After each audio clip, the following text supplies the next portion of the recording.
जय हिंद। आज की कक्षा में हम लोग पृथ्वी के आंतरिक संरचना के बारे में पढ़ने वाले हैं। कि पृथ्वी के अंदर में क्या है। आप सभी लोगों ने कहानियां सुन रखी होगी कि पृथ्वी के नीचे में जो है पानी है, पृथ्वी के नीचे में आग है, तभी तो ज्वालामुखी फटता है तो आग निकलता है। फिर कोई बच्चा बोलेगा कि कल चलाते हैं तो पानी क्यों निकल रहा है।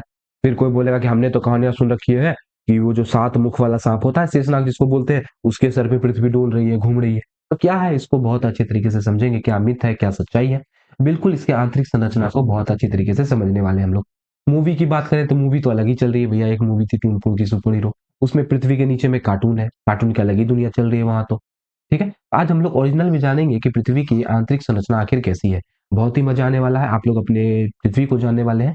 ध्यान से देखिएगा, समझते हुए चलिएगा। यहाँ से आपके कॉम्पिटिशन में, कॉम्पिटेटिव एग्जाम में सवाल है, चाहे आपके 11th 12th में सवाल है, 11th में सवाल है या 12th में सवाल है, दोनों जगह का क्वेश्चन यहाँ से आपका बिल्कुल आसान तरीके से बन जाएगा। ठीक है, चलिए बात करें अगर कि हम लोग को जानना है कि पृथ्वी के अंदर में क्या है, तो इसका तो सबसे आसान तरीका है, हम लोग खनन करेंगे, गड्ढा गड्ढा करेंगे और उसके अंदर जाके देख लेंगे कहाँ क्या है। यही सोच रहे होंगे। लेकिन बच्चों थोड़ा सोचिए, आपने ये भी तो पढ़ रखा है कि जैसे जैसे हम लोग 32 मीटर की गहराई में जाएंगे तो क्या होगा, तापमान बढ़ जाएगा 1 डिग्री सेल्सियस। तो अभी मान लीजिए 30 डिग्री सेल्सियस है, 32 मीटर नीचे जाएंगे तो 31 हो जाएगा, और 32 जाएंगे तो 32 डिग्री हो जाएगा, और 32 जाएंगे तो 33 हो जाएगा, ऐसे करके बढ़ते जाएगा। अब आप ही सोचिए कितना गहरा गड्ढा कर सकते हैं हम लोग। पृथ्वी की त्रिज्या पता है कितनी है? पृथ्वी की त्रिज्या के बारे में पता है आपको कुछ? सर जी, पृथ्वी की जो त्रिज्या है वो लगभग लगभग बात करें तो लगभग आपका 6400 किलोमीटर है। अब इतना गाढ़ा गड्ढा करके कैसे हम लोग देख सकते हैं? वहां तो तापमान बहुत ज्यादा हो जाएगा। अब सोच रहे हैं, कोई तो कोशिश किया होगा, चलिए देखते हैं। ये देख रहे हैं भैया, ये जो आप लोग देख रहे हैं इसका नाम है, देखिए मैं आपको पहले बता दूं, जो 3 तरफ से पानी से घिरा होता है उसको हम लोग प्रायः द्वीप बोलते हैं। ये आपको पता होगा, प्रायः द्वीप बोलते हैं। अब थोड़ा सा समझिएगा, ये जो भैया ये तीन ओर से पानी से घिरा हुआ है, इसको क्या बोलेंगे? प्रायद्वीप। इसका नाम है कोला प्रायद्वीप। क्या नाम है? कोला प्रायद्वीप इसको बोलते हैं। यहीं पर, यही इसी के नजदीक में महासागर में एक गड्ढा किया गया था। सोचा गया था कि इसी से हम लोग पता कर लेंगे कि पृथ्वी के नीचे में क्या है। ये कितना गड्ढा किया पता है आपको? मात्र 12 किलोमीटर। मात्र 12 12 किलोमीटर का गड्ढा किया। उसके नीचे नहीं जा पाया। क्यों नहीं जा पाया? क्योंकि सर जी उसके नीचे गया तो तापमान इतना ज्यादा हो गया कि मशीन जो है आपका, आपकी जो मशीनें हैं वो सब पिघलने लगी, वो सब पिघलने लगा। अब आप ही बताइए, जब मशीन पिघलने लगा तो और गड्ढा हो सकता है? नहीं हो सकता है। और साथ ही साथ में यहाँ पर दाब भी, प्रेशर भी बहुत ज्यादा हो गया, तो जिसकी वजह से कि मशीन जो है वहां पर टिक नहीं पाया। तो उसको तो भैया फटने लगा। आप लोग देखे होंगे कि समुद्र में इधर एक गोताखोर गया था टाइटेनिक देखने के लिए, सबमरीन ब्लास्ट कर गया था उसका। तो इसी तरह का यहाँ पे भी कंडीशन हो जाता है। ठीक है, तो इसीलिए हम लोग खनन करके उतना ज्यादा पता नहीं कर पाते हैं, थोड़ा मोड़ा पता कर सकते हैं कि हाँ 10 किलोमीटर 12 किलोमीटर क्या है, उसके नीचे का पता हम लोग नहीं कर पाएंगे। यहाँ पृथ्वी का त्रिज्या कितना है भैया? पृथ्वी का त्रिज्या आपका 6400 किलोमीटर। इतना गाढ़ा गड्ढा खान करके पता करना बहुत मुश्किल है। इसके लिए क्या तरीका है जी? इसके लिए हम लोग थोड़ा स्रोत के बारे में पढ़ते हैं कि कैसे हम लोग जानकारी प्राप्त करते हैं कि पृथ्वी के नीचे में क्या है। इसके कुछ प्रत्यक्ष स्रोत होंगे। प्रत्यक्ष स्रोत ऐसा स्रोत होता है जिसको हम लोग सीधा देख करके बता देंगे कि हाँ ये इसके अंदर का है। ठीक है, और अप्रत्यक्ष स्रोत होता है जिसके हिसाब से हम लोग अनुमान लगाते हैं। जैसे प्रत्यक्ष स्रोत में देखिए ज्वालामुखी, ज्वालामुखी फटेगा, जो भी चीज उसे बाहर आएगा उसको सीधा बता देंगे कि जमीन के अंदर में होगा, क्योंकि पता है कि जमीनी से बाहर आया है। इसी तरह खनन करके, मतलब खुदाई करके हम लोग देख सकते हैं कि पृथ्वी के नीचे में क्या है, लेकिन कितना ज्यादा इफेक्टिव है नहीं है। इसे 10 हम लोग 12 किलोमीटर तक ज्यादा से ज्यादा गड्ढा कर पाए, उससे ज्यादा नहीं कर पाए। उसके बाद उल्कापिंड। आप लोग जब आगे पढ़िएगा, मैं ही आपको पढ़ाऊंगा तो आपको पता चलेगा कि हमारी जो पृथ्वी की संरचना है वो उल्कापिंड से ही बनी है। अब उल्कापिंड का अध्ययन करके हम लोग बता देते हैं कि धरती में क्या क्या चीजें हो सकती है, काहे कि उल्कापिंड से धरती बना है, और उल्कापिंड में क्या है पता चल गया तो पता चल जाएगा धरती में क्या है। इसी तरह कुछ अप्रत्यक्ष स्रोत होता है जिससे हम लोग अनुमान लगाते हैं। जैसे भूकंपीय तरंगे हो गई, भूकंपीय तरंगों को भी बहुत अच्छे से पढ़ेंगे अभी हम लोग। उसके बाद फिर आपका दाब हो गया, दाब हो गया और ताप हो गया। इस सब से कैसे पता करेंगे? अभी हम लोग देखें ना कि जैसे जैसे हम लोग नीचे जाते जाएंगे दाब बढ़ते जाएगा, प्रेशर बढ़ते जाएगा। तब तो समुद्र में जो सबमरीन था वो ब्लास्ट कर गया। अभी हम लोग ये भी देखें कि 32 मीटर नीचे जाएंगे तो 1 डिग्री सेल्सियस तापमान बढ़ जाएगा। आप सोचिए, 6400 किलोमीटर नीचे जाएंगे तो तापमान कितना बढ़ जाएगा, तो इससे अनुमान लगा लेंगे कि इस सब इलाका में जो भी चीज होगा वो सब पिघला हुआ अवस्था में होगा। तो बात करते हैं थोड़ा सा प्रत्यक्ष स्रोत की। तो ये सारे स्रोत जो भी आपको दिख रहे हैं ये क्या है? प्रत्यक्ष स्रोत है। प्रत्यक्ष मतलब जो सीधा निकल जाएगा और बता देंगे कि हाँ ये धरती के अंदर से निकला है। जैसे ज्वालामुखी, इससे फट करके मान लीजिए आपका एल्यूमिनियम निकल गया। एल्यूमिनियम कहाँ से निकला? ज्वालामुखी से। ज्वालामुखी कहाँ से? ज्वालामुखी का जो जितना सामान वो कहाँ से? धरती के अंदर से है। तो बता सकते हैं एल्यूमिनियम क्या है? धरती का, धरती के अंदर में एल्यूमिनियम पाया जाता है। इसी तरह मान लीजिए जैसे निकल गया सिलिका, तो सिलिका क्या होगा? जमीन के अंदर पाया जाएगा। तो भूमि के अंदर के बारे में जानकारी मिल गया कि इसके अंदर में भी पाया जाता है। ठीक है, उसी तरह उल्कापिंड। अब उल्कापिंड के पत्थर में जो जो धातु होगा वो मान लेंगे कि वो सब धातु भी पृथ्वी में पाया जाता होगा, भले अभी हम लोग खोज नहीं पाए, जमीन के अंदर होगा। कैसे पता चला? काहे कि उल्कापिंड से ही क्या बना? अपना पृथ्वी बना। ये सब प्रत्यक्ष स्रोत में आ जाता है। इसी तरह एक खनन भी हम आपको बताए थे। खनन मतलब खुदाई करके, लेकिन वो ज़्यादा इफेक्टिव नहीं है। 11 किलोमीटर तक मात्र 12 किलोमीटर तक गाढ़ा किया जा चुका है अभी तक। अब हम लोग देखते हैं जरा-सा अप्रत्यक्ष स्रोत। अप्रत्यक्ष स्रोत क्या होता है? अप्रत्यक्ष स्रोत ऐसा स्रोत होता है, जिसपे हिसाब से हम लोग अनुमान लगाते हैं। सीधा-सीधा नहीं बताता है कि जो है धरती के नीचे में क्या है। ठीक है? इसको देख लेते हैं। कहीं पे भी सबसे पहले हमने आपको बताया था भूकंपीय तरंगें, भूकंपीय तरंग। अब सर जी भूकंपीय तरंग क्या होता है? इसको थोड़ा-सा समझ लेते हैं। तो भूकंपीय तरंग होता है, जब कहीं पे भी भूकंप आता है, तो वहाँ का चट्टान कंपन करने लगता है। इसी से तरंग उत्पन्न होता है। इसी को हम लोग भूकंपीय तरंग बोलते हैं। भूकंपीय तरंगें भूकंप से उत्पन्न होने वाली ऊर्जा की तरंगें हैं, जो पृथ्वी के अंदरूनी हिस्से में और सतह पर प्रसार करती है। भूकंपीय तरंग जो है, पृथ्वी के अंदर-अंदर भी चलती है और जो है आपकी सतह पर भी चलती है। आंतरिक आंतरिक तरंग जो अंदर भूमि के अंदर चलेगी, जैसे देखिए भूमि है, मान लीजिए धरती है, धरती के अंदर में जो तरंग गमन करती है, उसको हम लोग आंतरिक तरंग बोलते हैं। और आंतरिक तरंग में 2 तरंग का नाम आता है, एक आता है आपका पी तरंग और एक आता है एस तरंग। इसी तरह एक तरंग होती है जो सतह पर चलती है, सतह पे चलने वाली तरंग को हम लोग सतही तरंग बोलते हैं, इसका नाम एल तरंग है, इसको लव वेव बोलते हैं। लव वेव, ठीक है? अब देखिएगा, समझिएगा। पी तरंग इसका नाम काहे पड़ा? क्योंकि जैसे मान लीजिए चलिए इसको हटा दिया जाए। जैसे मान लीजिए भैया यहाँ पर आपका आया, यहाँ पर आया भूकंप, तो ई इलाका पे मान लीजिए लगा हुआ है, यहाँ पर लगा हुआ है मशीन। तो अब मशीन जाँचने के लिए भूकंपीय तरंग पहुँचाने के लिए, भूकंप का तरंग का माप करने के लिए मशीन लगा दिया। अब देखा गया कि सर जी एक तरंग आपका पहले पहुँच जाती है, जो पहले पहुँचती है उसका नाम पी तरंग दे दिया। पी मतलब प्राइमरी, प्राथमिक, इसको हम लोग प्राथमिक तरंग बोलते हैं। फिर एक तरंग ऐसा है जो बाद में पहुँचता है, इसको हम लोग सेकेंडरी वेव बोलते हैं, मतलब द्वितीय तरंग बोलते हैं, इसको एस तरंग भी बोलते हैं, ठीक है? तो ये हो गया आपका। और एक होता है लव वेव, ये आपका धरातल पर चलता है और ये बहुत खतरनाक होता है। देखिए यही लव वेव ऐसे-ऐसे चलता है, ये पूरा ज़मीने को मतलब इन्ना-उन्ना कर देता है, मोड़-तोड़ देता है। यहाँ पर जो घर होगा वो गिर पड़ जाएगा, तो पूरा विनाशकारी तरंग होता है एल वेव। अगर आपसे पूछे कि तीनों तरंग में सबसे ज़्यादा विनाशकारी तरंग कौन होता है? तो सीधा बोलिएगा लव वेव, ये सबसे खतरनाक होता है। ठीक है? अब थोड़ा-सा बात करते हैं। आपने तरंग के बारे में पढ़ रखा होगा। तरंग आपका 2 प्रकार का होता है, एक होता है अनुदैर्ध्य और एक होता है अनुप्रस्थ। ठीक है? प्रकाश और ध्वनि के माध्यम से आप लोग आसानी से समझ सकते होंगे। प्रकाश जो आपका अनुप्रस्थ होता है, ध्वनि आपका अनुदैर्ध्य, ये सब आप लोग 10वीं में पढ़ रखे होंगे। बात करें यहाँ, पी तरंग जो होता है वो आपका अनुदैर्ध्य तरंग होता है और एस तरंग जो होता है वो आपका अनुप्रस्थ तरंग होता है। पी तरंग का क्या विशेषता है कि पी तरंग आपका तीनों माध्यम में चलता है। पी तरंग आपका ठोस में भी चलेगा और द्रव में भी चलेगा, द्रव में भी और गैस में भी। मतलब पी तरंग जो होता है आपका तीनों माध्यम में चल सकता है, ठोस, द्रव, गैस तीनों में। और एस तरंग के बारे में बात करें तो ई केवल और केवल ठोस में ही चलेगा। अब कैसे पता चला कि जो है पी तरंग धरती के, इससे धरती का आंतरिक संरचना के बारे में कैसे पता चला? इसको थोड़ा-सा समझ लेते हैं। मान लीजिए कि इस इलाका में यहाँ पर कहीं पर भूकंप आया, ठीक है? अब ये पूरा इलाका में, पूरा धरती पर मान लीजिए यहाँ लगा हुआ है ए, बी, सी, डी, सब जगह जो है मशीन लगा हुआ है, ई, एफ, जी, एच, आई, जे का मतलब इस सब इलाका में मशीन लगा हुआ है। अब होता क्या है बच्चा, यहाँ पर भूकंप आया, तो यहाँ से तरंग निकलेगा, तो तरंग को तो सब जगह जाना चाहिए, यहाँ भी आना चाहिए, यहाँ भी आना चाहिए, सब जगह जाना चाहिए। तो ऐसा माना गया कि अगर धरती पूरा एक जैसा है, तो तरंग सब जगह जाएगी। सही बात है। भैया सब अगर ठोसे है, पूरा इलाका एक के जैसा है, ठोस ही है, तो तरंग सब जगह जाएगी। एक बात सुनिएगा, तरंग का जो है बच्चों, तरंग का परावर्तन और अपवर्तन दोनों होता है। पहली बात तो तरंग का परावर्तन भी होगा और अपवर्तन भी होगा। आपने प्रकाश का परावर्तन अपवर्तन पढ़ रखा होगा। तरंग का परावर्तन भी होता है और तरंग का अपवर्तन भी होता है। तो यहाँ देखिए, आप लोग देख सकते हैं, चलिए जी, तो यहाँ पर भूकंप आया, तो भूकंप आने से क्या होगा बच्चा? तरंग सब तरफ निकलेगा। अब होता क्या है कि तरंग जैसे यहाँ पर आती है, तो ऐसा वैज्ञानिक ने नोट किया कि सर जी 105 डिग्री से 145 डिग्री तक आपका पी तरंग नहीं पहुँच पाती है, मतलब वहाँ पर कोनो तरंगे नहीं पहुँचता है। 105 से 145 तक आपकी प्राथमिक तरंग नहीं पहुँच पाती है। उसके बाद देखा कि 105 से 145 गायब है, फिर यहाँ आ रहा है। फिर 105 के पहले मिल रहा है और इधर भी 105 के पहले मिल रहा है। तब फिर भूगोलवेत्ताओं ने दिमाग लगाया, आखिर 105 से 145 के बीच में तरंग क्यों नहीं आ रही है? तब उन्होंने सोचा, तब दिमाग में आया होगा, इस धरती के बीच में, खाली धरती अगर ठोस रहती तो सब जगह तरंग जाता, लेकिन बीच में मिल गया होगा द्रव, द्रव मिला तो तरंग का अपवर्तन होगा, अपवर्तन होगा तो तरंग को जाना चाहिए था इधर, इधर जाना चाहिए, लेकिन तरंग मुड़ेगी, तो भैया तरंग मुड़ गई, फिर अपवर्तन होगा, फिर मुड़ेगी। इसी तरह से तरंग मुड़ते-मुड़ते जो है 105 से 145 के बीच में नहीं पहुँच पाती है। तभी वैज्ञानिकों ने सोचा, उन्होंने दिमाग लगाया कि जी हाँ, बिल्कुल बीच में कहीं न कहीं द्रव रहा होगा, जिसके वजह से जो है ये तरंग 105 से 145 के बीच में अनुपस्थित है रही है, मुड़ गई है तरंग, वहाँ पर नहीं पहुँची है।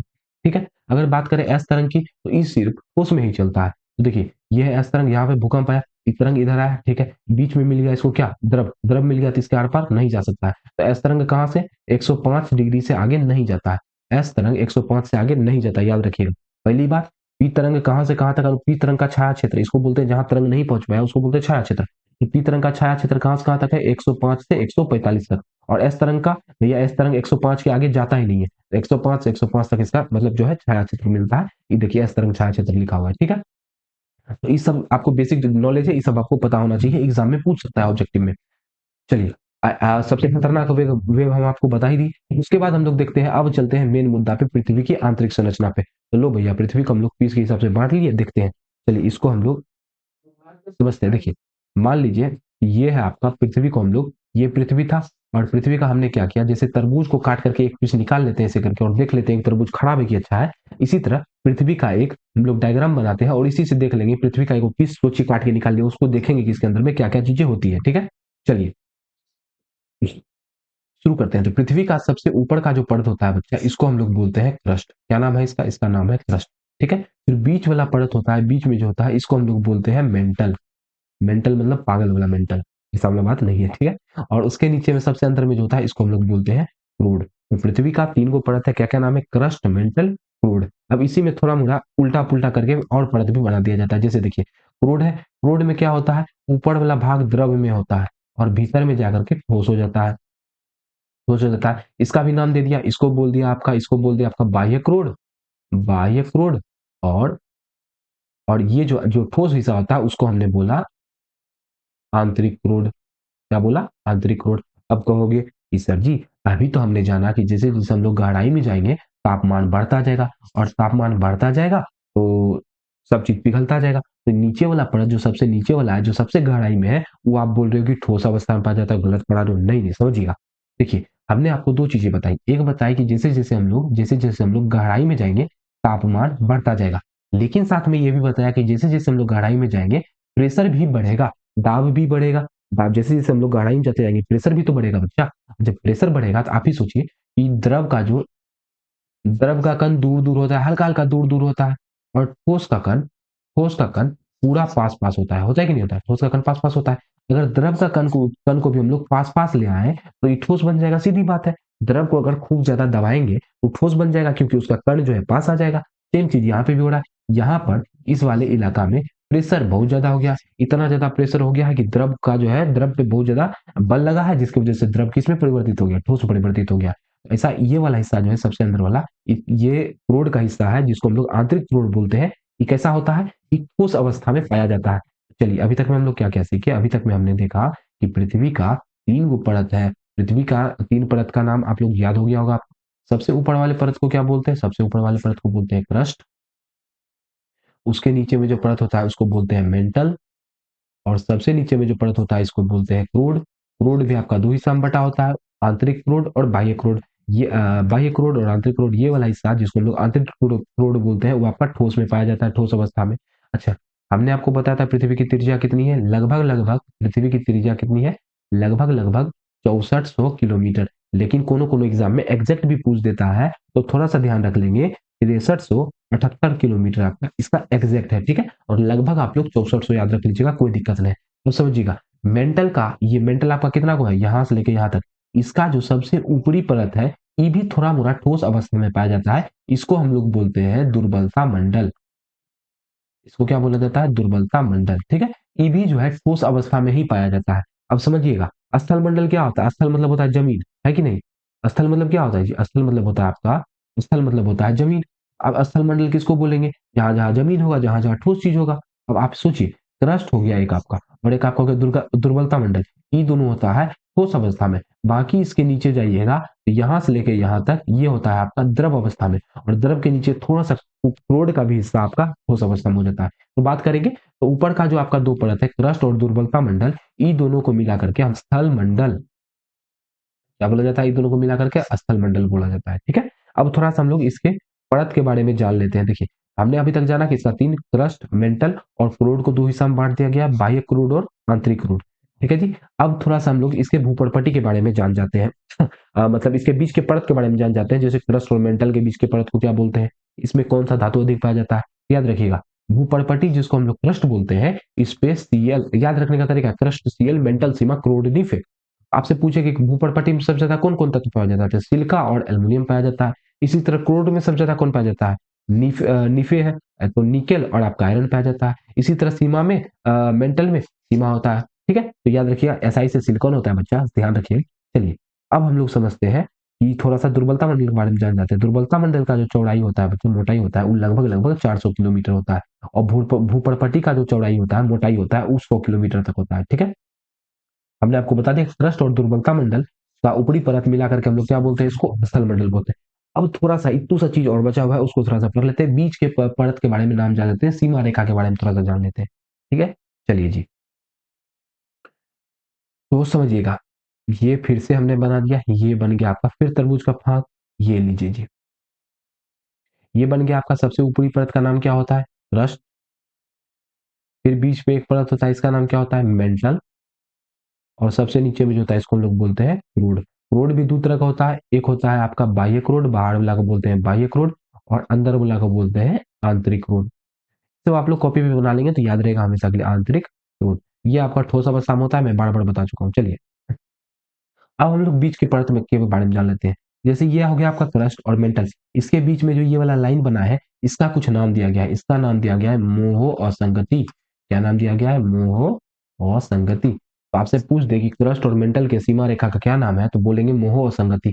इसी तरह मेंटल और क्रोड, इसके बीच में जो सीमा है, इसको बोलते हैं हम लोग गुटेन वर्ग, गुटेन वर्ग असंगति, ठीक है। इसी तरह क्रोड और मतलब बाह्य क्रोड और आंतरिक क्रोड के बीच में जो सीमा रेखा है, उसको हम लोग बोलते हैं लेहमान सीमा रेखा, लेहमान असंगति, ठीक है। तो ये सारी चीजें, ये इसके नाम है। और यहां से आपके एग्जाम में क्वेश्चन बनता है, आपसे पूछ देगा कि बताओ क्रस्ट और मेंटल के बीच का सीमा मोह संगति बोलेंगे। क्रोड आंतरिक क्रोड और बाह्य क्रोड के बीच में कौन सीमा रेखा है, तो लेहमान असंगति हो जाएगा। इसी तरह मेंटल और क्रोड के बीच में गुटेनबर्ग असंगति हो जाएगा। यहाँ से आपके एग्जाम में क्वेश्चन बनता है, तो उसको आप लोग टैकल कर लेंगे, आराम से बना लेंगे, ठीक है। और फिगर बनाते हुए चलेगा, आप ज्योग्राफी में जितना फिगर बनाएंगे उतना याद रहेगा। तो यहाँ से आप लोगों को सारी चीजें मोटा मोटी समझ में आ गई होगी। पृथ्वी का त्रिज्या भी आपका कितना है, 6378 किलोमीटर है। ये आपका जो है पृथ्वी का आंतरिक संरचना के बारे में जो भी आपसे एग्जाम में पूछ सकता था, और जो भी आपके 11th-12th के बुक में दे रखा है, उसको हमने सारा करा दिया, ठीक है। इसके बाद जो है बच्चा, इसके बाद हम लोग ज्वालामुखी के बारे में जानेंगे। अ, इसके बाद हम लोग ज्वालामुखी के बारे में जानेंगे। इसके आपने संरचना आपको समझ में नहीं आया होगा, किसको सील बोलते हैं, किसको डायक बोलते हैं। आपका जो है बहुत प्रकार का संरचना बनता है ज्वालामुखी, जब अग्नि चट्टान जब बनने वाला रहता है, धरती के अंदर या भीतर में जम जाता है, तो बहुत प्रकार का नाम होता है, उसको हम लोग बिल्कुल डिटेल में समझेंगे, ठीक है। आज की कक्षा हम लोग यहीं पे समाप्त करते हैं। आज हमने क्या सब पढ़ा कि पृथ्वी की संरचना कैसी होती है, इसके अंदर कौन कौन से तत्व होते हैं, कहाँ किस मंडल में किस स्तर पर कौन तत्व ज्यादा पाया जाता है, ये सब चीज हमने देखा। आशा है आज की क्लास आपको पसंद आई होगी, तो क्लास को लाइक कर देंगे, चैनल को सब्सक्राइब कर देंगे, और एक प्यारा सा शेयर जरूर से कर देंगे। तो मिलेंगे आपसे अगली कक्षा में ज्वालामुखी टॉपिक के साथ में, तब तक हंसते रहेंगे, मुस्कुराते रहेंगे। जय हिंद, जय भारत।